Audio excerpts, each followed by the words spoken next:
ప్రకటన గ్రంథం 5వ అధ్యాయం మొదటి నుంచి చదువుతున్నాను, వినండి.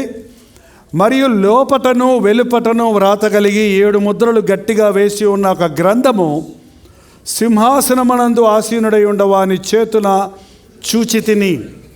మరియు దాని ముద్రలు తీసి ఆ గ్రంథమును విప్పుటకు యోగ్యుడెవడని బలిష్ఠుడైన ఒక దేవదూత బిగ్గరగా ప్రచురింపగా చూచితిని.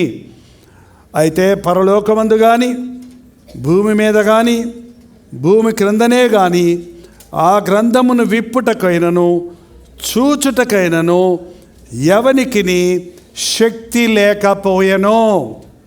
యోహానును రాళ్లతో కొట్టినా, చంపడానికి ఎన్ని విధాల ప్రయత్నించినా, కాలుతున్న పెనములో వేసి ఆ నూనెలో కాల్చినా చావలేదట. ఈ చావటం లేదు ఆయన అని తీసుకెళ్ళి ఒక పద్మాసు అనే ఒక దీవిలో పడేశారు. అక్కడ ఒంటరిగా ఉన్నప్పుడు దేవుడు ఆయనకి ఇచ్చిన దర్శనాలను ప్రకటన గ్రంథంలో రాశారు. 4వ అధ్యాయం చదివితే మీకు చాలా బాగా పరలోకం ఎలా ఉంటుందో, సింహాసనాసుడైన ప్రభు గురించి చూడొచ్చు. మనకు టైం చాలదు. 5వ వచనంలో ఆ సింహాసనాసీనుడైన వాని చేత ఒక 7 ముద్రలు ఉన్న ఒక గ్రంథం ఉంది. అందులో ఏముందంటే ఇక మానవ జాతికి, ఈ భూలోకానికి భవిష్యత్తు ఏమవుతుంది అన్నది రాయబడిన గ్రంథం అది. దాన్ని విప్పటం ఎవరికి సాధ్యం అంటే, గాబ్రియేలు అంటే నా చేత కాదు, లూసిఫర్ అనకంటే వాడు ఎప్పుడో పోయాడు. మిఖాయేలు అంటే అబ్బో నాకు అక్కడ పెద్దలు ఉన్నారు, 24 మంది పెద్దలు ఉన్నారు, వాళ్ళు కానీ అక్కడున్న 4 జీవులు కానీ, దూతల కోట్లాది దూతలు ఉన్నాయి, ఎవరికి సాధ్యం కాదు. అందులో నెక్స్ట్ ఏంటి అనేది ఈ రోజుల్లో కూడా చూడండి. ఒక పక్క భయంకరమైనటువంటి యుద్ధాలు జరుగుతున్నాయి, రష్యాకి ఉక్రెయిన్కి. ఎవడొస్తాడో చూస్తాడు, నా దగ్గర ఉన్నాయి వదులుతున్నాను అంటున్నాడు అక్కడ రష్యా ప్రెసిడెంట్. అది వదిలితే అక్కడ నుంచి గురి పెడితే అమెరికా అని ఒక్కసారే తాకొచ్చటండి. అక్కడి నుంచి ఇటుపక్క జర్మనీ వరకు, అటుపక్క అది వరకు ఒక్క ఏకదంలో నాశనం చేసే అంత అణుగుండు సామాన్లు రెడీగా ఉన్నాయి. మిగిలిన వాళ్ళు ఊరుకుంటారా? మా దగ్గర ఉన్నాయి, అమెరికా వాళ్ళ దగ్గర ఉన్నాయి, ఇండియా వాళ్ళ దగ్గర ఉన్నాయి, ఇప్పుడు మరి మా అరేబియన్ కంట్రీస్లో ఉన్నాయి. అందరూ వదిలిపట్టుకుంటారు. అందరూ వదిలే దేనికి? అందరూ చంపుకోవడానికి. ఎవరి దగ్గరనే రక్షించే ఆయుధాలు ఉన్నాయా? వచ్చే వాటిని ఆపు చేయగలిగినది ఉందా? నువ్వు కొడితే నేను కొడతాను, నువ్వు కాలిస్తే నేను కాలుస్తాను, అందరూ కాల్చుకోవటమే. చివరికి ఏముంది? అదే కదా బైబిల్ రాయబడింది. ఆనాడు నీటి ద్వారా ప్రపంచం అంతమైపోయింది, ఈనాడు అగ్ని కొరకు ఈ భూమి భద్రం చేయబడి ఉంది. పంచభూతములు మహావేంద్రముతో లయమైపోయే రోజులు వస్తున్నాయి. అదే ప్రభు రాకడ రోజు. పంచభూతాలంటే ఏంటి? భూతాలు దెయ్యాలు కాదు. ఏంటంటే పంచభూతం? గాలి, నీరు, ఆకాశము, భూమి, అగ్ని అన్నీ కలిపి ఒకటో అంటే ఇంకేముండదు అన్నమాట. అప్పుడు నువ్వెక్కడుంటావు, నేను ఎక్కడుంటాను, నీ ఇల్లు ఎక్కడ ఉంటుంది, నా బగళ ఎక్కడ ఉంటుంది, ఏమి ఉండదు. ఏ దేశం ఉండదు. ఇక అంతమయ్యే రోజులు అతి యుగాంతము సమీపంలో ఉంది. ఈ విషయాల వివరణ ఈ పుస్తకంలో ఉన్నాయి. దీన్ని ఎవరు విప్పగలరు, ఎవరి కంట్రోల్లోకి తీసుకోగలరు అన్నప్పుడు ఎవ్వడికి చేత కాలేదు. యోహాను అది చూసి, ఈ 5వ వచనం, ఆ పెద్దలలో ఓకే, ఆ గ్రంథము విప్పుట చూచుటకై యోగ్యుడు కనబడనందున నేను బహుగా, ఎవరా నేను? యోహాను. నేను బహుగా, అయ్యో పరలోకంలో కూడా ఏడుపా. పరలోకంలో కూడా ఏడుస్తారండి? పరలోకంలో ఏడిస్తే ఊడుకుంటారా? ఈ రోజున చాలామంది జీవితాల్లో ఈ జీవితమే శాశ్వతం అనుకుంటారండి. అరుణ ఆయుష్ 70 సంవత్సరాలు నాకు అయిపోయింది. అధిక బలం ఉంటే 80 సంవత్సరాలు. అవి త్వరగా గతించిపోవును, మనము ఎగిరిపోతాం. అవి భారభరితమైనవే. ఇవి ఎన్ని సంవత్సరాలు? ఆదాము 930 సంవత్సరాలు బతికాడు, తర్వాత మృతి పొందను. ఎన్ని సంవత్సరాలు బతికినా ఏం చేయాలి? అందరూ మరణించాల్సింది. ఈ లోకం ఎవ్వడికి. మహారాణి పాపం ఇంతకాలం బతికింది, వెళ్ళిపోయింది, అంతే కదండి. ఎవరైనా ఎంతెంత సామ్రాజ్యాలు ఉన్నా, ఎంతెంత డబ్బు ఉన్నా.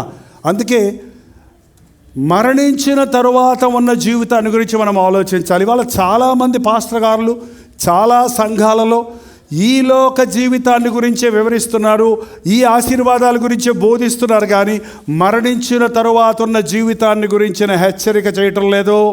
మరణించిన తరువాత పరలోకమా నరకమా అన్నది ఈ లోకంలో ఉన్నప్పుడే మనం సిద్ధపడాలి అన్న విషయం జ్ఞాపకం చేయడం లేదు. ఇక్కడ పరలోకంలో యోహాను భవిష్యత్తు గురించిన బాధతో ఈ ముద్రలు విప్పడానికి ఎవరు యోగ్యుడైన వాడు లేడే, ఇంత గొప్ప దూతలు, ఇంత గొప్ప అట్టహాసాల మధ్య మానవాళికి విడుదల, క్షమాపణ, విమోచన కలుగజేసేవాడు ఎవడా అన్నప్పుడు ఎవరు లేరంటే ఏడుస్తున్నప్పుడు అక్కడ ఉన్న పెద్దల్లో ఒకడు ఏమన్నాడో చూడండి, 5వ వచనం. ఆ పెద్దలలో ఒకడు ఏడువకుము. చాలండి, ఏడువకుము. ఎందుకు ఏడుస్తున్నాం? ఏడవాలి, ఏడుపు మంచిదండి. ఒక మనిషి పక్కపక్క నవ్వినప్పుడు ఏం నేర్చుకోలేడు. ఒక 5 నిమిషాలు ఏడిస్తే ఎన్నో నేర్చుకోగలడు. ఒక బాధ, దుఃఖం మనకి అనేక పాఠాలు నేర్పిస్తాయి. ఒక చక్కటి సరదాగా సంతోషంగా ఉన్నప్పుడు ఏ పాఠం నేర్చుకోవు, అందులో ఓకే హాహా అంటాం అంతే. కానీ ఆ బాధ అనుభవిస్తున్నప్పుడు ఇది చేసి ఉండకూడదు, ఇది చేసి ఉండాల్సింది, ఇప్పుడు నాకు దేవుడు కావాలి, ఇప్పుడు నాకు ఎవరు సహాయం చేయలేడని నీ హృదయంలో దేవుని మీద ఆధారపడే మనసు ఏది చేయకూడదో ఏది చెయ్యాలో అని గ్రహింపు కలుగుతుంది. కాబట్టి దావీదు వంటి భక్తుడు అన్నాడు, శ్రమ నొంది ఉండుట నాకు మేలాయను. అందుకే శ్రమలనే కొలిమిలో మనల్ని దేవుడు పరిశుద్ధపరుస్తాడు. కొన్నిసార్లు విశ్వాసులకు శ్రమలు వస్తాయి. నేను ప్రభువుని నమ్ముకున్నాక నాకు ఎందుకు ఇలా జరిగిందని ప్రశ్నించకండి. ప్రభువా, ఇలాంటి పరిస్థితుల్లో నువ్వు నాకు సహాయం చేయమని అడగండి. అగ్నిగుండంలో పడకుండా శద్రకు మేషకు అబేద్నెగోలు దేవుడు ఆపలేదు, కానీ అగ్నిగుండంలో కూడా వారికి ఏ హాని కలగకుండా ఆయన వారితో ఉన్నాడు. ఆ ప్రభువేనా మన ప్రభు? అగ్ని వంటి శ్రమలు మనం భరిస్తున్నా, అనేక రకాలైన పోరాటాలు మనకున్న ప్రభువు మనతో ఉంటే పౌలుతో చెప్పినట్టు నా కృప నీకు చాలు.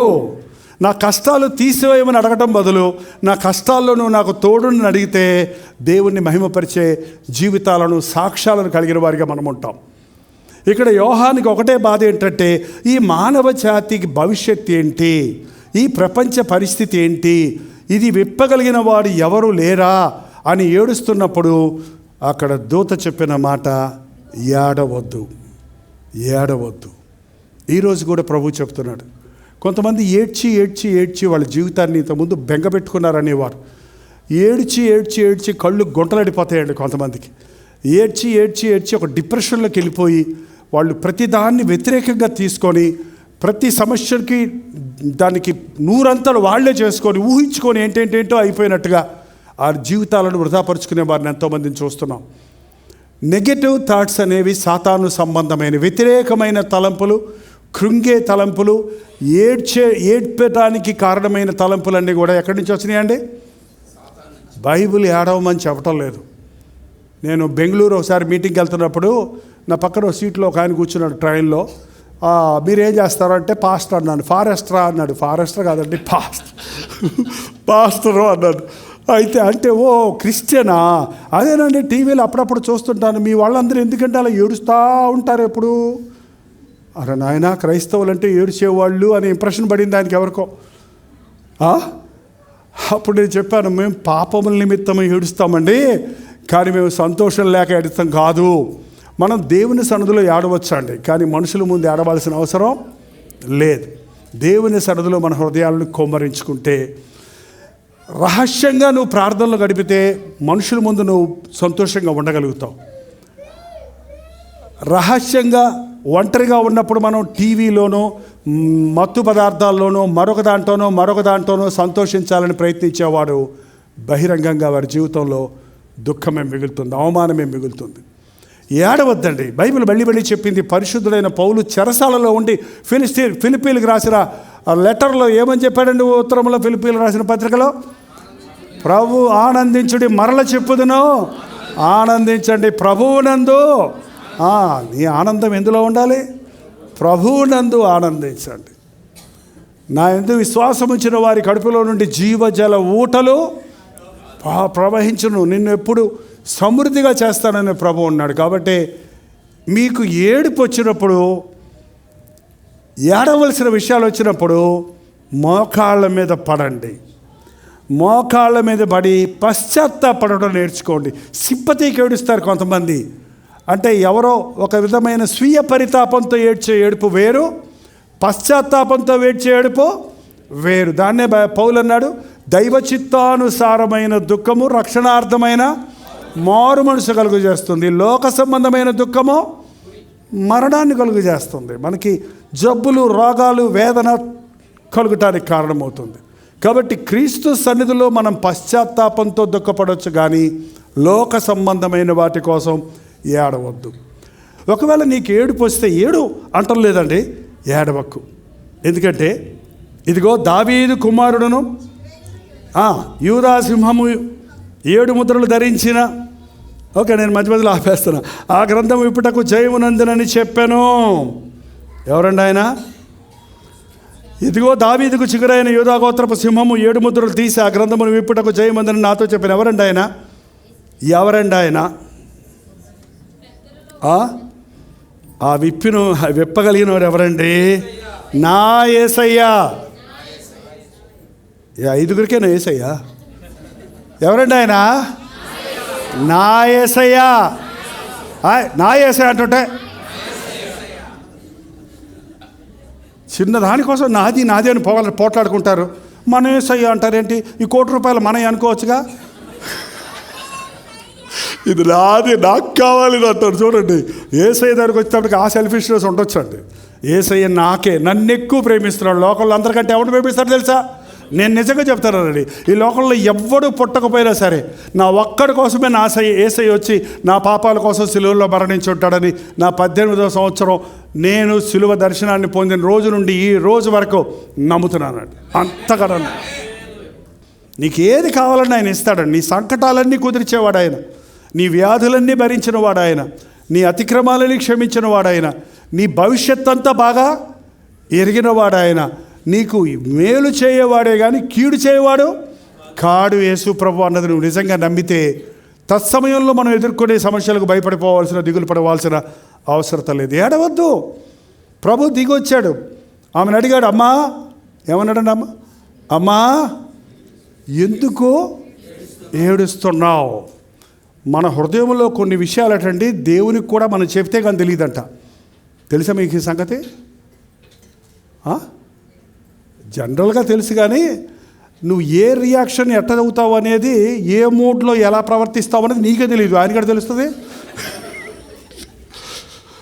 అందుకే ఇశ్రాయేలీయుల్ని 40 సంవత్సరాలు కష్టాల్లో నడిపించి వారిని ఏం చేశాడంటే ఆయన శోధించాడు, పరిశోధించాడు. అప్పుడు బయటపడ్డారు వాళ్ళు. సరిగేవాళ్ళు ఎవరు, గొనిగేవాళ్ళు ఎవరు, రాలిపోయేవాళ్ళు ఎవరు తెలిసిపోయింది.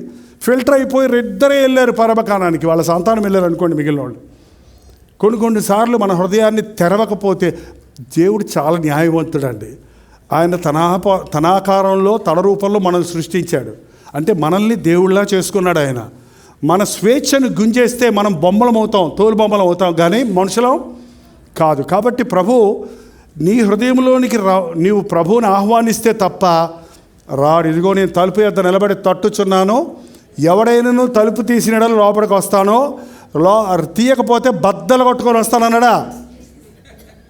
తీయకపోతే భస్మం చేసి పడేస్తానన్నాడా? పోనీ ఏమిటి తీయమని బతిమలాడుతున్నాడు. మీరు ఆ బొమ్మ చూస్తే, ఒక పెయింటర్ వేసిన బొమ్మ, తలుపు దగ్గర నిలబడ్డ ఆయన చేతిలో లాంతర్ ఉంటుంది, లైట్ ఉంటుంది. ఆ తలుపు మీద చెట్లన్నీ అల్లుకొని మూసుకుపోయి ఉంటుంది. అంటే ఏంటి అర్థం? రాత్రి పగళ్ళు కొన్ని సంవత్సరాలుగా నీ హృదయం ముందు నిలబడి ప్రభు తడుతూనే ఉన్నాడు. మనమేమో తలుపులు వేసుకొని లోపట కూర్చొనే ఉన్నాం. పై భక్తి కనపడుతుంది, కానీ హృదయంలో మార్పు లేని క్రైస్తవులుగా ఎంతోమంది ఉన్నారండి. దయచేసి అలా ఉండద్దు. హృదయంలో ఉన్న దేవునికి చెప్పు. దేవుని ముందు కుమ్మరిస్తే నిన్ను చీదరించుకునేవాడు కాదు ఆయన. నిన్ను ఆనాడు పురుషోత్తం చౌదరి అంటే ఆ గొప్ప గొప్ప కవులు రాశారు. ఉన్నా పాటున నేను ఎట్టొస్తున్నానో, ఎట్టో ఉన్న చెపితమైపోయిన కుళ్ళు గొప్ప కడుతున్న నా హృదయాన్ని నీకు అలాగే ఇచ్చేస్తున్నాను, నువ్వు దాన్ని శుద్ధి చేసుకో. నేను శుద్ధి చేసుకో, నీ దగ్గరికి వస్తాను ఎందుకు? ఇంకా ఏంటండి, ఒకడు జ్వరం వచ్చి మంచాన్ని పడున్నాడంటే 3 రోజుల నుంచి గడ్డం అంతా మాసిపోయింది, గబ్బు గబ్బు కొడుతున్నాడు, స్నానసంచలు లేక, తిండి చెప్పలు లేక. ఫ్రెండ్ వచ్చాడు, మరి ఏంటంటే పడిపోయావు, హాస్పిటల్కి వెళ్దాం రా అన్నాడంట. ఇప్పుడు రాలేను, జ్వరం తగ్గాక స్నానం చేసి గడ్డ గీసుకొని వస్తాను అన్నాడట. ఇంకెందుకు? జ్వరం తగ్గిన తర్వాత హాస్పిటల్కి వెళ్తావు ఎందుకంటే నువ్వు ఎలా ఉన్నావో అలా ప్రభు దగ్గరికి వెళ్ళు. రేపు అనేది ఎప్పుడు క్రైస్తవుడి జీవితంలో ఉండకూడదు. ఇదే అనుకూలమైన సమయం, ఇదే రక్షణ దినం. నీ హృదయం దేవునితో సరిచేసుకోవాలంటే ఈ చివరిలో అందుకే ప్రార్థన కొంచెం సమయం ఇస్తామండి. ఆ సమయంలో ఒక్క మాట చాలు, దేవుడికి ఏమి ఎక్స్ప్లెయిన్ చేయక్కర్లేదు, దేవుడికి వివరించాల్సిన అవసరం లేదు. అన్నీ తెలుసు ఆయనకి. నీ బాధలన్నీ నువ్వు ఇంత పెద్ద పేపర్ మీద రాసి దేవుడి మనుషులకు పాస్టర్ గారులు పంపినట్టు పంపక్కర్లా. నీ సంగతులన్నీ చెప్పుకోకర్లా. ప్రభా నన్ను ఒక్కసారి జ్ఞాపకం చేసుకోవా, ప్రభా నన్ను కనికరించవా, ప్రభా నన్ను క్షమించవా, ప్రభా నన్ను కనికరించవా, నా మీద కృప చూపించవా, నాకు సహాయం చేయవా. ఈ షార్ట్ ప్రేయర్స్కి గొప్ప జవాబులు దొరికాయి బైబిల్లో. కానాను స్త్రీ నాకు సహాయం చేయమంది. ఆమె అర్హురాలు కాకపోయినా ప్రభు నీవు కోరినట్లే నీకు కలుగును గాక. శిలువ మీద ఉన్న దొంగ, ప్రభా నీ రాజ్యంలో నన్ను జ్ఞాపకం చేసుకో, పోయి బాప్తిసం పొంది రావయ్యా. అప్పుడు అన్నాడా? ఏంటంటే పోయి మారు ఇంకేదైనా చేయమన్నాడా? ఏం లేదు, నీవు నాతో కూడా భారతదేశంలో. అంత గొప్ప దేవుడు అండి మనకి. మనం ఎంత తొందరగా ఒప్పుకుంటామో అంతకంటే తొందరగా ప్రభు మనం క్షమించడానికి క్షమా మనస్సు కలిగిన వాడు ప్రభు ఇచ్చే క్షమాపణలు అనుదినము మనం పొందుతూనే ఉండాలి.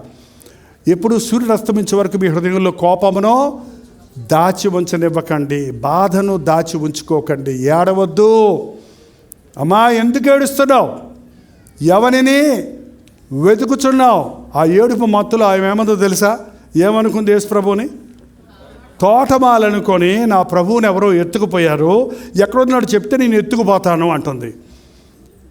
ఈమె ఏడుపు ప్రభువుని ఎత్తుకుపడ్డానిక? మనల్ని ఎత్తుకునేవాడు ప్రభువా, మనం ఎత్తుకునేవాడు ప్రభువా? మనం చేసుకునేవాడు దేవుడా, మనల్ని చేసినవాడు దేవుడా, మనకి ఇచ్చేవాడు దేవుడా, మనల్ని అడిగేవాడు దేవుడా? ఏదో మరి మన భారతదేశంలో దేవుళ్ళందరూ ఎలా ఉన్నారు ఒకసారి ఆలోచించండి. పేర్లు చెప్పడం బాగోదు కానీ ఏంటండి, మనల్ని అడిగేవాడు దేవుడు ఎట్టవుతాడు, మనల్ని ఇచ్చేవాడు దేవుడు. మనం చేసుకునేవాడు దేవుడు ఎట్టవుతాడండి? మనల్ని చేసినవాడు దేవుడు, మన బాధ తీర్చేవాడు దేవుడు. కానీ దేవుడి బాధలు మనం తీర్చమేంటి? ఈరోజు చాలామందికి దేవుడిని సంతోష పెట్టాలనుకుంటున్నారే కానీ నా హృదయం దేవునికి అర్పించడంలోనే నేను నిజమైన సంతోషం పొందుతానంటలేదు. నా యొద్దకు రండి, నేను మీకు విశ్రాంతిని కలుగజేస్తానంటున్నాడు. ఏడవకు, ఎవరిని వెతుకుతున్నావు? అప్పుడు ప్రభు ఒకటే మాట అన్నాడండి. ఎట్లా గుర్తుపట్టింది తెలుసా ఆమె? మరియా అన్నాడు. ఏమన్నాడు? మరియా అనగానే వెంటనే అంతవరకు గుర్తుపట్టలేదు ఆయన్ని, ఆయన పిలుపును గుర్తుపట్టింది. మీ పేరును ఎవరు ఎలా పిలుస్తారో మీకు తెలుసా? మీ అమ్మ పిలిస్తే ఒకలాగా ఉంటుంది, నాన్న పిలిస్తే ఒకలాగా ఉంటాడు, అన్న పిలిస్తే ఒకలాగా ఉంటాడు, ఆఫీసర్ పిలిస్తే రాజరావు అంటున్నాడు, నాగబాబు అంటుంది అమ్మ. రే నాగేశ్వరా ఎక్కడున్నారా అంటాడు నాన్న. ఏంటంటే బాగా వినేవాళ్ళకి అంటే అమ్మ పిలిచిందా నాన్న పిలిచిందా తెలిసిపోతారు. ఏంటంటే ఇప్పుడు కాలింగ్ బెల్స్ వచ్చాయి, కానీ ఇంతకుముందు పురుషుడు ఇంటికి వచ్చినప్పుడు తలుపు తట్టేవాడు, వెనకాల నుంచి ఇంట్లో నుంచి ఎవరది అంటది ఆమె. మరి ఎవడ పెడతాడు తలుపు తీస్తేట?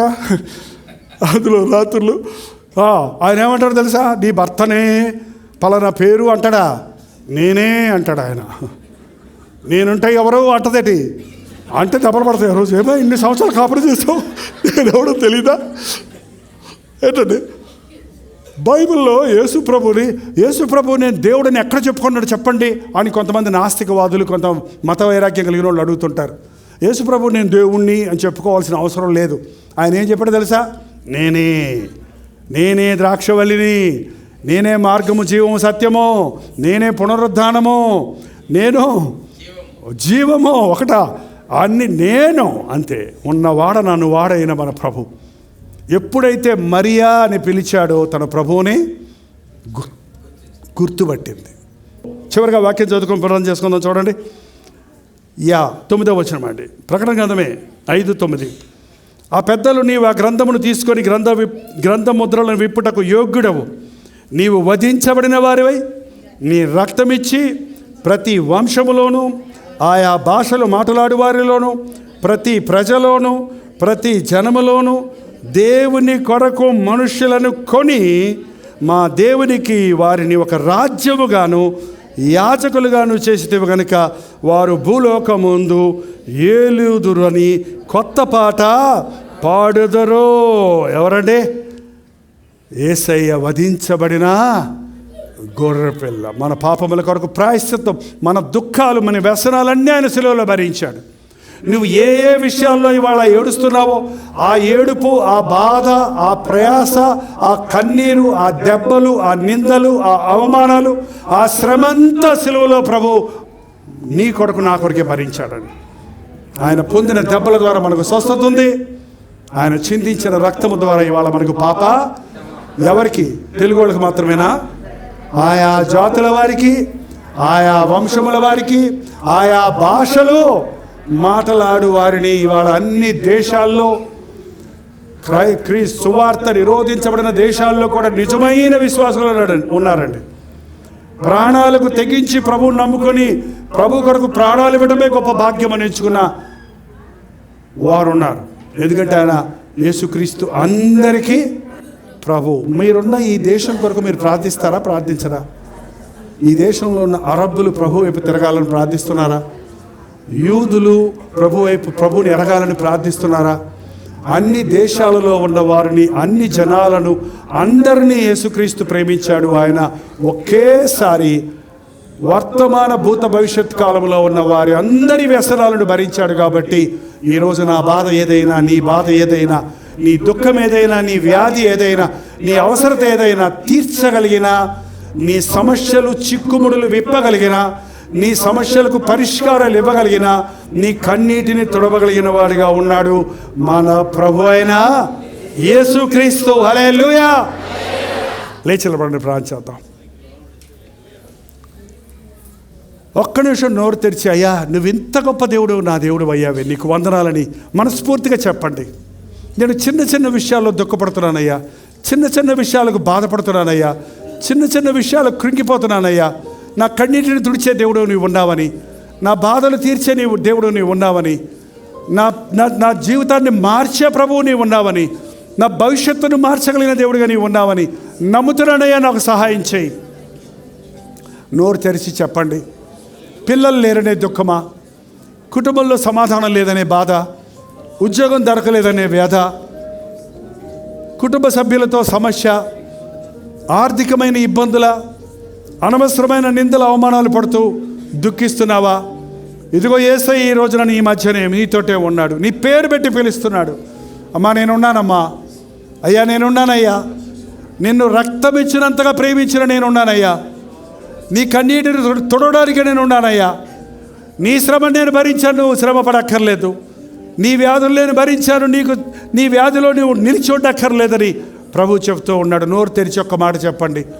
ఇది నా బాధ అయ్యా, ఇది నా అవసరత అయ్యా, ఈ విషయంలో నేను చిక్కుల్లో ఉన్నానయ్యా, ఈ ఇబ్బందులు నేను ఉన్నానయ్యా, నా భక్తి సరిలేదు నాయన, నా కుటుంబం సరిలేదు ప్రభువా, నా బిడ్డలు తప్పిపోతున్నారయ్యా, నేను అన్నీ వదిలిపెట్టి ఇక్కడికి వచ్చాను, ఆంధ్రాలో నా బిడ్డలకు సంపాదించి ఇచ్చిన వాళ్ళు తాగుబోతులు అయిపోతున్నారే, వాళ్ళు లోకంలో పాపంలో ఉన్నారే, నా బిడ్డలను రక్షించయ్యా, నా కుటుంబాన్ని దీవించయ్యా.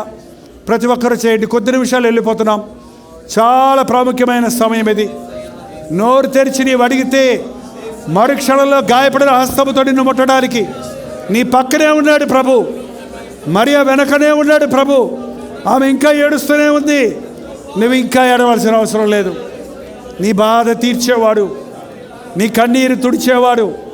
భయపడకు, దిగులు పడకు, నీ చేయి పట్టుకొని నేను నడిపిస్తాను, నీ మీద దృష్టి ఉంచి నీకు ఆలోచన చెప్తాడన్న అనంతమైన దేవుడు మన ప్రభు. ప్రేమామయుడు ఆ ప్రభు. యోగ్యత లేకపోయినా, అర్హత లేకపోయినా ఆయన ఇంకా మనల్ని ప్రేమిస్తూ ఉన్నాడే. ఆయన కృప మనకు చాలు. అయ్యా నా మీద కృప చూపించయ్యా, నన్ను కనికరించేసయ్యా, నా జీవితంలో తృప్తి దయచేయి నాయన, సమృద్ధి దయచేయ్యా. లోక సంబంధమైన వాటి కొరకు దుఃఖపడక క్రీస్తులాగా నేను ఇంకా మారాలనే ఆసక్తి నాకు దయచేయి. ప్రతి ఒక్కరి నోరు తెరిచి ప్రార్థన చేద్దాం. వెనుకున్నవారు, ముందున్నవారు, మీ మనసులో ఉంది దేవునికి చెప్పండి. రహస్యమైన పాపం ఏమైనా ఉందేమో, ఎవరికీ తెలియదేమో ఆ తప్పు. దేవుని చూస్తూనే ఉన్నాడు. నీ పాపం మిమ్మల్ని పట్టుకొని అవమానాలు పాలు చేయకముందే ప్రభు సన్నిధిలో ఒప్పుకుంటే క్షమించబడతావు. కప్పుకుంటే నెమ్మది లేదు, ఒప్పుకుంటే కనికరించబడతాం. యేసయ్య సన్నిధిలో మన హృదయాలను కుమ్మరించుకుందాం.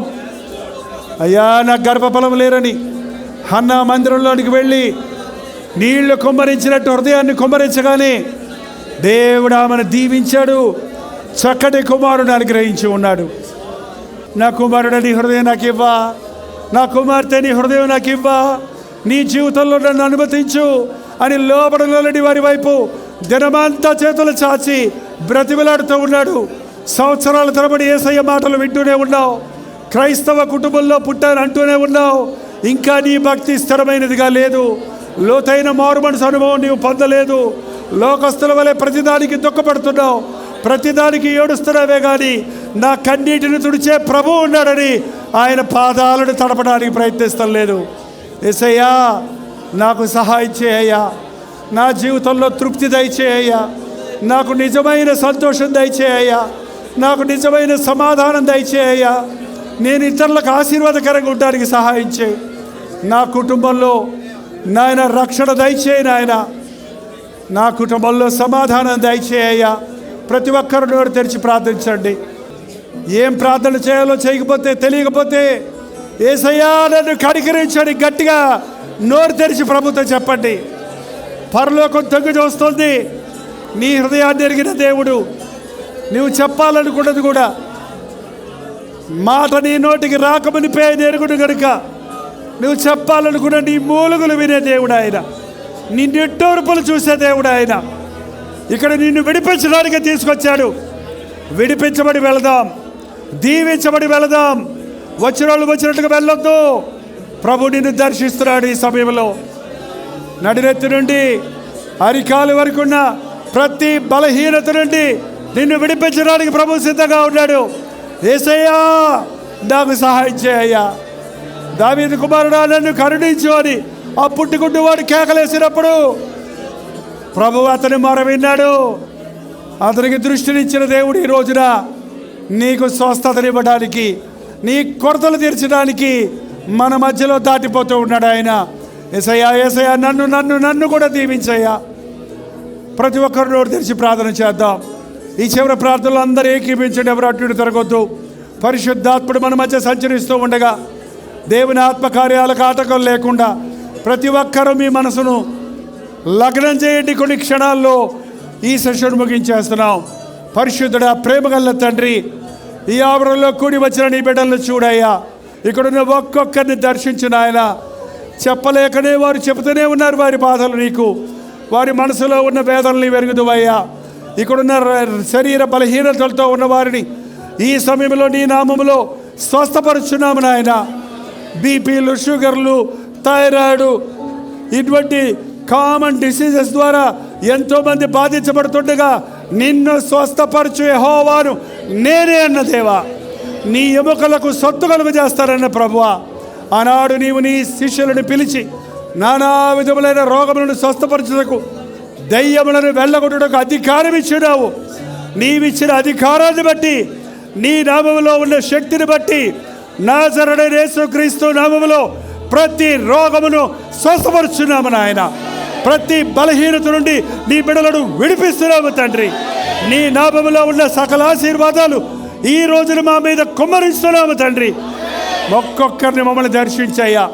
మా హృదయాలని మందిరాలుగా చేసుకుని ఆయన, మా హృదయ సింహాసనం మీద నీవు కూర్చోండి మమ్మల్ని పరిపాలించు నాయన. మమ్మల్ని నడిపించు ప్రభువా తండ్రి. అది గాఢాంధకారమైన నీవు తోడుంటే వెలుగుమయమే కదా. అది బాకాలో వంటి దుఃఖ సముద్రమైన నీవు తోడుంటే ఆరిన నేలను మేము నడుస్తాము కదా. అట్టి విడుదలను నీ బిడ్డలకు దయచేయి నాయన. ఆచార భక్తి నుండి సగం భక్తి నుండి మమ్మల్ని విడిపించు నాయన. యెహోవా ఇలాగూ సెలవిచ్చుచున్నాడని ఆనాడు యెషయా, ఇర్మియా, ఎహెజ్కేలు వంటి బోధకులు బోధించిన బోధలు ఈ అంచెదినాలలో దయచేయము నాయన. దేవుని రాజ్యము, పరలోక రాజ్యము సమీపించుచున్నది, మారు మనసు పొందుడని బాప్తిసమిచ్చి యోహాను బోధించిన బోధలు మరలా దయచేయము నాయన. తండ్రి, ఆ అజ్ఞాన కాలంలో దేవుడు చూచి చూడనట్టున్నాడు కానీ ఇప్పుడైతే అందరూ అంతటా మారు మనసు పొందవలనని మనుషులకు ఆజ్ఞాపించుచున్నాడన్న పౌలు బోధ మళ్ళీ దయచేయము నాయన. మారు మనసులు మాకు దయచేయ్యా. విరిగి నలిగిన హృదయాలు మాకు దయచేయి నాయన. శుద్ధ హృదయాలు మాకు దయచేయి ప్రభువా.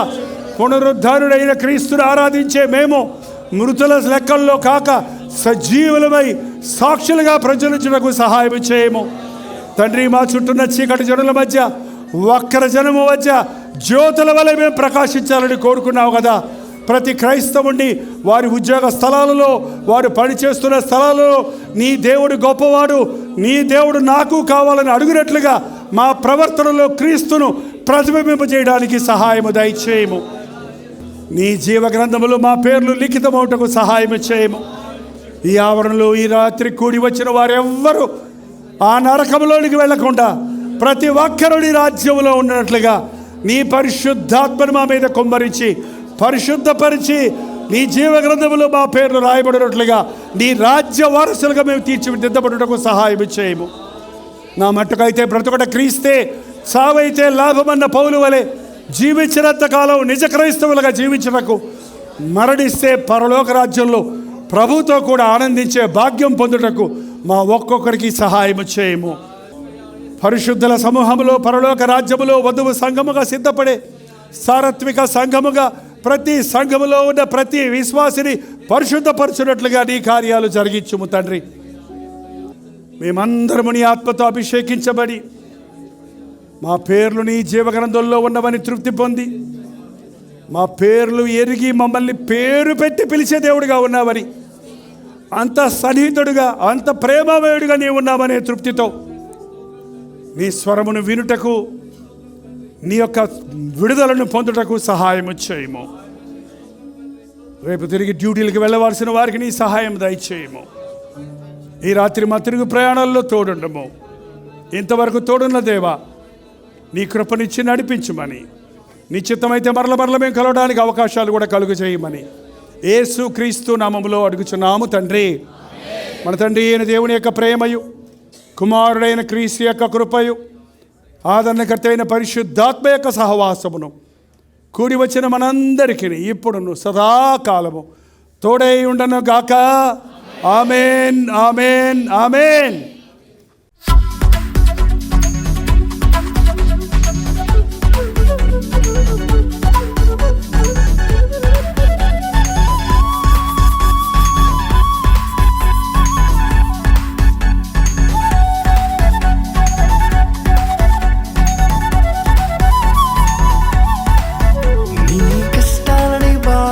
శ్రమలన్నీ తీర్చే అనాథుడు యేసే.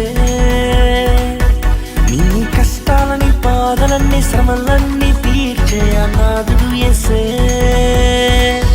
ఆది నుండి ఉన్నవాడు ఆ దేవుడు, అద్భుతాలు చేసేవాడు నా యేసుడు.